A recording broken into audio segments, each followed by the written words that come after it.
Welcome to Still on the Air. I'm Sarah Poderacki. And I'm David Pierce Anderson. We are so glad to be here. Thank you for tuning in with us.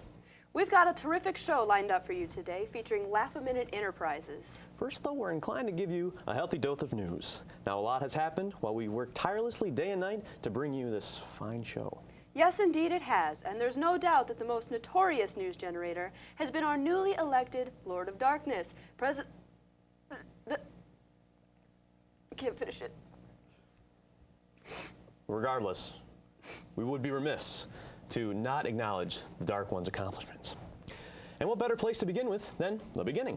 Donald Trump has been in office for 1 week, and looking on the bright side, we haven't nuked anybody and nobody's nuked us. I've been pleasantly surprised in that respect. However, in just about every other facet, I've been shaking my head along with millions of Americans. We've already had controversy in this administration, but it hasn't necessarily been in policy. It's been about size, crowd size. 10 days after Trump bashed CNN for reporting fake news, he had Kellyanne Conway explain that the statistics White House Press Secretary Sean Spicer gave in regards to Trump's inauguration crowd size were alternative facts. Different facts. So, breaking it down, a fact is Obama had a larger crowd than Trump. An alternative fact is Trump had a larger crowd than Obama. I think this administration misspoke and meant to say that this is their opinion, because that's exactly what an alternative fact is. Regardless, Trump, size doesn't matter, it's what you do with that crowd. Granted, the next day millions of unsatisfied women marched to tell him he was using his power, wrong. We will continue to hope for the best from our president. In the meantime, keep marching. The controversy doesn't just end there. This past Friday, Donald Trump issued an executive order effectively banning Muslims from entering the country. The controversial Muslim ban discriminates against immigrants from 7 countries. Strangely enough, no one from any of those countries has killed an American on U.S. soil in 4 decades. In fact, the countries that were excluded from the ban are the ones that are considered to be hotbeds of terrorism. Reasonings for these exclusions all point to one thing. Donald Trump just so happens to have business ties with several of the excluded countries. Conflict of interest much? Nevertheless, this blatantly racist order sparked protests around the nation. Thousands of people are gathering at various airports to show their support and their frustration with refugees and green card holders being detained. Thankfully, a temporary stay has been issued, but it is not a permanent solution. The tension in America right now can be felt all around the world as other countries begin to condemn the Muslim ban. We are less than 2 weeks into the presidency, and Americans all around the country are living in fear of what is yet to come. We are living in a time where people are genuinely upset that an actual Nazi got punched in the face, not once, but twice. Millions of people have protested during the inauguration protests, the Women's March, and the Muslim ban protests. The right continues to call themselves the silent majority, despite losing the majority of the vote to Hillary Clinton. But in a time where alternative facts are valued more than the truth, the fight has just begun. If you thought we were done talking about the Trumpster, then guess again. I mean, he did say he was the main generator of news, so that's a fair warning. Well, anyways, mere days into the presidency, Trump decided that money was more important than human life. But he's thought that for 70 years, so we could expect that. But yes, Trump has unblocked the Dakota Access Pipeline and the Keystone XL, which is basically saying to the Sioux, if you didn't hate me before, here's a reason. Now, why on earth would Trump do such a thing? Well, maybe, just maybe, I'm guessing here, it has to do with the fact that one of the pipeline's project executives donated $10,000 to the Trump campaign. Albeit, these projects would lower the cost of gas and help farmers in regards to shipping and grain costs, but the effect on the environment heavily outweighs the small benefits. Star Wars fans were given a treat that definitely made a disturbance in the Force. In fact, it was as if millions of voices cried out in joy and then took to the internet with their unwanted and unfounded opinions. I am, of course, speaking of the revelation that the next installment of the Star Wars franchise will be titled The Last Jedi. The ominous title has fans theorizing and making assumptions about who exactly The Last Jedi is and just what the plot of the movie could be. This has led to ridiculous internet arguments, with some fans crying out that the title refers to Luke Skywalker, Jedi Master who has spent years on beautiful beaches tanning it up and chilling with puffins, while the galaxy was taken over by his apprentice. Others argue that Rey, the female lead from 2015's The Force Awakens, is the last Jedi, and that Luke will unfortunately die in the next movie. Whatever the case, excitement for the movie has increased tenfold, and fans cannot wait for the movie's December 15th release date. Until then, keep speculating. As for me, I think The Last Jedi is actually a group of Jedi, and Disney is just trying to fool us all. Here's hoping that it's better than episode 7. Who doesn't like dogs? Personally, I'm more of a cat guy. If I'm totally honest, nothing beats a good guinea pig. But I can get behind dogs when it comes to this story. A study was done to see the effect of music when played to dogs. The Scottish Society for Prevention of Cruelty to Animals and the University of Glasgow published research that suggests music does indeed affect dogs' behavior. Different music genres were played and results varied, suggesting dogs have unique taste in music, just like humans. For example, a St. Bernard might enjoy Christian rock, while the pup from Wizard of Oz listens to the music of Toto. The two genres that dogs consistently didn't have a bone to pick with were reggae and soft rock. Dogs participating in these tests wore heart monitors. When reggae and soft rock were played, the canines felt calm. Due to these results, the Scottish SPCA plans to implement a sound system in their kennels. This study also opens doors for books like Bob Marley and Me to be written. Coming up next, we have Jackson Touchberry, president of Laugh-A-Minute Enterprises. So stay right here. We'll be right back.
Welcome back. This is the segment of the show we call Who's Who at EMU. Yes, this is the part of the show where we interview an organization from EMU to learn more about what's going on here on campus. With us today is Jackson Touchberry, president of Laugh-A-Minute Enterprises. How are you, Jackson? Oh, I'm doing well. Yeah. So, in your own words, what is LAME? Well, LAME, Laugh-A-Minute Enterprises, is a comprehensive comedy group here on campus. We do primarily improv and stand-up, but we also do some sketch comedy sometimes. Mostly it's just a vessel for funny people on campus to be funny. All right. So what do you do? I mean, we mentioned we have you, president. Right. What do you do in the club? Really, not a lot. I just plan the meetings, and then I schedule the shows, and also I schedule the meetings, I guess. Yeah. So you mentioned the shows. What do you do in the shows? Well, we try to have like 2 or so showcases a semester. We come out in force, all of our lamos, and we play some games that we like to play in our rehearsals, and hopefully the audience enjoys them too. Yeah. Awesome. So, what would set you apart from other theater troupes? Well, I wouldn't even call us a theater troupe. We're just a comedy group. We're all inclusive. Anyone can join. We just have a good time. There you go. So what got you into comedy? Personally, I always thought I was funny, and a lot of people didn't agree. Right. So it was just a lifelong goal of proving everyone wrong.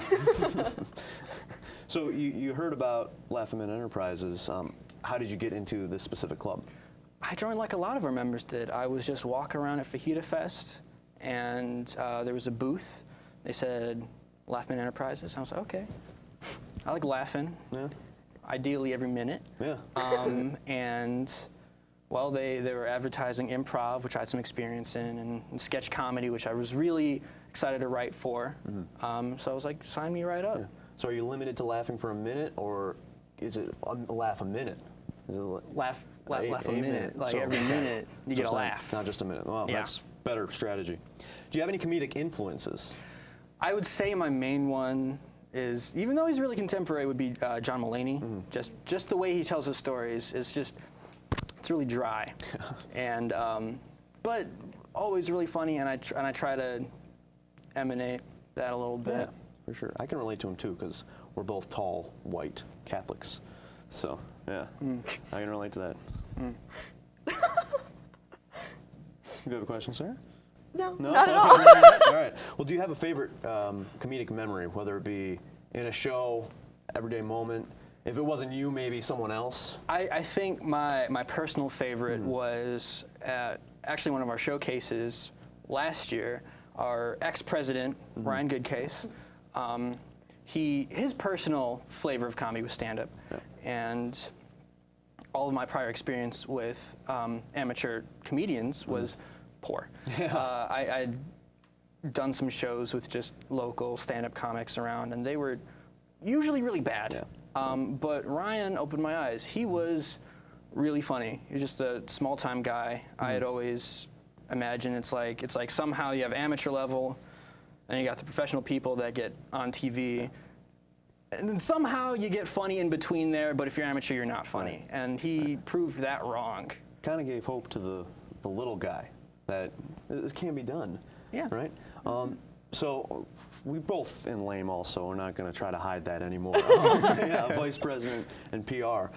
You tried stand-up. I did. Last semester. How'd that go?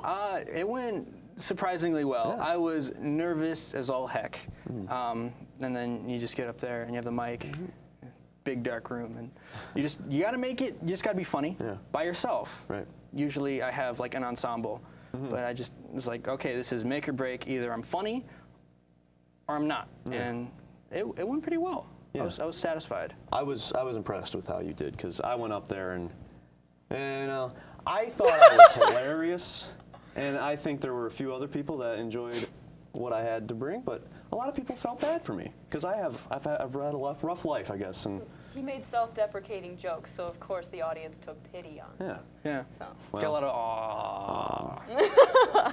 that's about my whole life. Yeah. So, speaking back of the club now, where do you see the club going in the future? During your presidency, where do you want to lead it? I would really like, because like I said, we primarily do improv and stand-up, and those are great. We also advertise sketch comedy, and I'd like to be able to, fully, not lie. When we say we do sketch comedy, I'd like to do some in the future. I'd like to take Lame off campus. We've done that in the past, and I would like to do it again. Just want the club to keep growing and people to keep having a good time. Yeah. Have you seen any kind of growth so far this year? It's hard to tell. Yeah. We've had a lot of people come and go, but I think our in general, the consistent members is slightly up. But And that's part of being a club without auditions. yeah, Yeah. that is another thing about us. Yeah. Oh. Right. All-inclusive and no auditions. Elaborate. Yeah, well, we are all-inclusive. Anyone who just wants to be funny can show up. For example, our last president was a history major, and Ryan Goodcase, my idol, Yeah. I know too. he had a, what was it, like It's some. biochem Chemistry, yeah. major with a minor in psychology, and he's like out in California being a lab tech or something, but he just really, really cared about it. So when can we see him Lame next? We got one more question. When can we get him? Well, our next show is February 11th at 8 o'clock. Yes, In 8 the Student p.m. Center. Look at Sarah. Room 350 in the Student Center. All right. Well, thank you for joining us, Jackson. Don't go anywhere, because after the break, we will have a special segment of the show that we are sure you will enjoy. Yeah. So don't go anywhere. We'll be right back. I'm not leaving. Are you an EMU student interested in getting a first-hand experience working at a radio station? Well, say no more. EMU offers a class through Eagle Radio that will thoroughly prepare you for a real-life experience. But first, you have to register for the class. Pick a date and a time slot. Then the world is yours. Eagle Radio allows you to be fully independent and customize your own show. Have real conversations about the news, celebrity gossip, update listeners about the weather, play a trivia game. It's your show. You're free to name your show whatever you want and play any edited music of your choice. If you love having heated debates and you feel your words need to be heard, then Eagle Radio is just for you.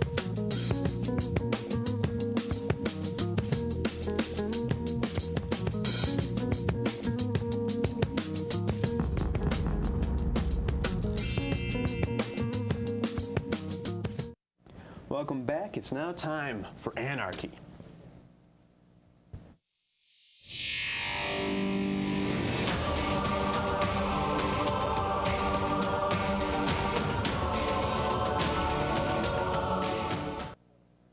Today we'll be acting out a scene with Jackson Touchberry, one that we have never practiced before. That's right, we're going to be relying solely on our powers of improvisation, so it should be pretty interesting. We will be playing a game called Couples Therapy. In this game, there is one therapist, That's going to David, be me. and two people whose relationship is in jeopardy, So- me and Jackson. I'm going to head out now because I don't want to know the relationship until I come back. Yeah, the twist is that the two people each have something peculiar about them. For example, they could be Jerry Seinfeld or they could be melting. The therapist is completely unaware of their identities, and throughout the scene, they have to find a way to figure out who or what they are. So, taking suggestions from you guys. Close the door, David. Okay. From our studio audience, who should Jackson be? Or what should Jackson be? Penguin. Penguin? New penguin. Be a penguin? Okay, what should I be? Will you be a soccer mom that only likes football, but you're really into dogs? Okay, so I'm just basically a soccer mom. Yeah, but you don't like soccer, you only like football. Okay, okay. It's getting No, it's complicated out perfect. here. It's I perfect. think that's good enough. We can take him back in. Dave, you want to come back? All right. Welcome back. All right. All right, you two. I've heard there's been some problems in paradise, as they like to say. Yep. The notes are out. Big problems. Yeah. Lots Well- of disagreements.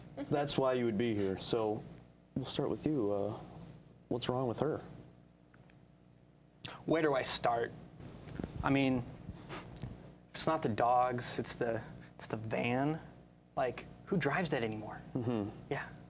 And you don't regurgitate food into my children's mouths like I asked. I'm so sick of you sitting on top of the kids trying to make them hatch, all right? I'm sick of it. They need to stay warm. You could get an actual babysitter, and it's not actually the literal term baby. Okay. So he mentions that he doesn't like you throwing up in his mouth? No, he doesn't like that I don't throw up in his mouth because, you know, It heaven is- forbid I don't enjoy throwing up in my husband's mouth.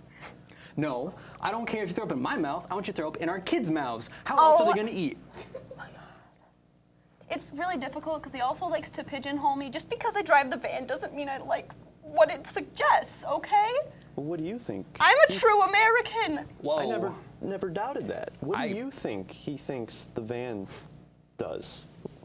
He wants me to associate myself with all the other neighborhood moms and drive around and take my kids to all the practices, and I don't want to take them there. I want them to be true American little boys. This is.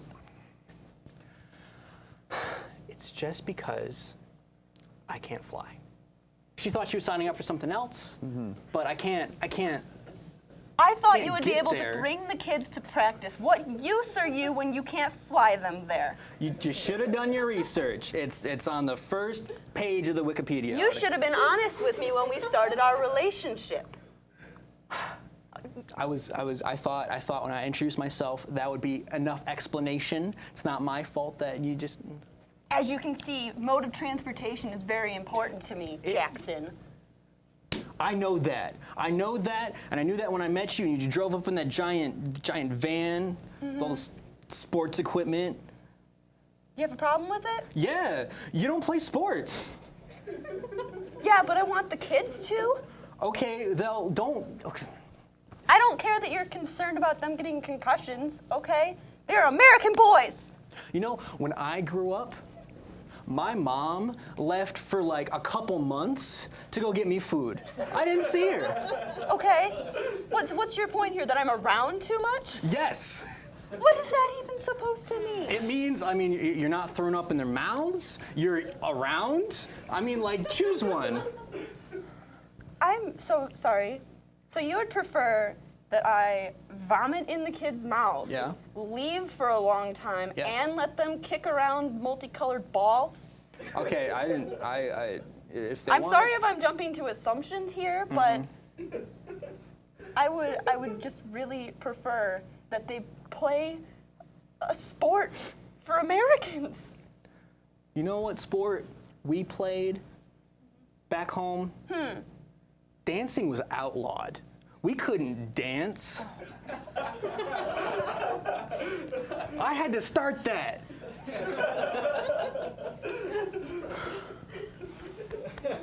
Why are you comforting him? Because you're a dirty, dirty woman.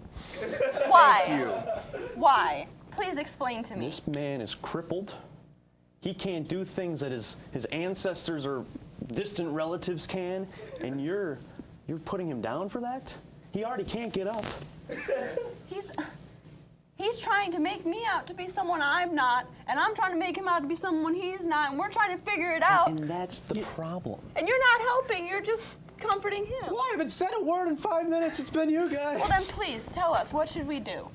Well, I think this Happy Feet penguin really. This penguin. Yeah. Penguin. Your penguin husband, really, he's had a tough go of it. He's had a tough life. He's been in sub-zero temperatures. My dad was eaten by a seal. Dad was eaten by a seal. I didn't even know that. That just adds to it. Can't dance. And you as a soccer mom. Yeah, soccer mom. Minivan driving soccer mom. I hate soccer. Hockey mom. Baseball mom. No. You just don't know me. True Americans. An American mom. True American. Housewife. No. The true American sport. Baseball. No. No. Football. Yes, I love football and I have a That's soccer BS. mom, Bam. Okay, I'm definitely with him. Oh my Baseball's America's pastime. You want to go get a drink, Penguin Man? I'd like that a lot. Let's go. We'll be right back. And that was Jackson Touchberry. We'll be right back after this. So I tried logging into my .emish account and it wouldn't let me in. So I went down to the help desk and they said I had already changed my password. No I didn't. Shortly after that, my apartment was broken into. Yeah, if you put 2 and 2 together, you know where they go. My address. They got my password, got onto my .emish account, and stole my class schedule and my home address. They knew when I wasn't going to be home. I should have known that a password of ABCD1234 isn't too hard to guess. Now, I'm more careful about choosing a password. I take a word that's 8 to 10 letters long and that isn't too personal to me, and I change some characters around. For example, the word college, C-O-L-L-E-G-E. I can change the L's to 7s and the E's to question marks. Don't use college, okay? You have passwords for a reason. Take the time to make one that is unique and easy for you to remember, yet hard for someone else to figure out. My name is Daniel, and I'm trying to be safe. We'd like to thank you all for tuning in to Still on the Air. Special thanks to Jackson Touchberry and Laughing Enterprises for being with us here today. Make sure you check out their next performance. Absolutely. And you can always catch us online at YouTube or on Facebook at ETV@EMU. Until next time, I'm David Pierce Anderson. And I'm Sarah Poderacki, wishing you all a great week.